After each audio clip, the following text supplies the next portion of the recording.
we seem to be one down in all of our finals today, Peter, but that doesn't seem to be taking anything away from the racing. And Solstrom makes a brilliant start there. Hunspett gets left virtually on the grid, and it is indeed Solstrom who leads it. Solstrom, well, what a surprise. Solstrom leads this one from Opland in second place. Solstrom leads, but can Opland get through? Oh, surely he can. Opland, who has been fastest on his first and second qualifying heats, he sat the third heats out because he didn't need to. He'd already qualified for the whole of the A final with the fastest time of the day in qualifying in this category. But at the moment, he is down there in second position.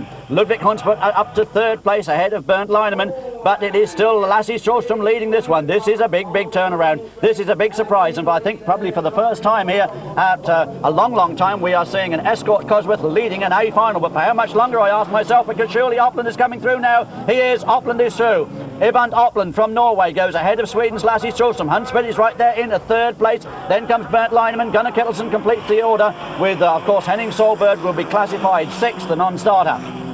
So it is indeed Opland with the only Mitsubishi Lancer here this weekend, going very well indeed. We are on board with Ludwig Hunspett there. Ludwig Hunspett at the moment still down in a third position. Solstrom still waves his mud flaps in second place. Kittelsen closing there in fourth. Those four cars not that far apart. The three Escort Cosworths chasing hard on this Mitsubishi Lancer of EIVIND Opland, and the win here today is surely going to put Opland back into the lead of the championship, I would think.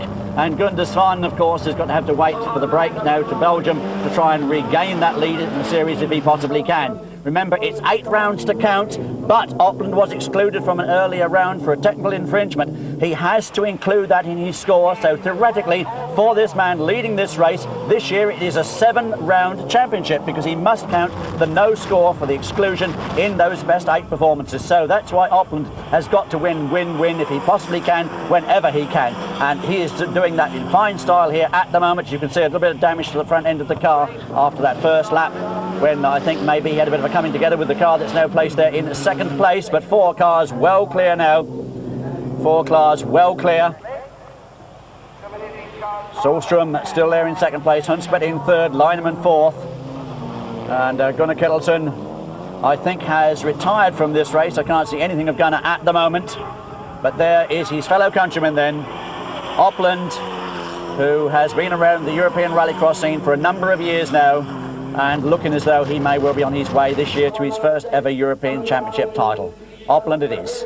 Solstrom still second, Hunspett third, Leinemann fourth. Leinemann, the man who comes through to take fourth place, chased Richard Hutton to the championship last year, but has to content himself with a subdued fourth place on this occasion.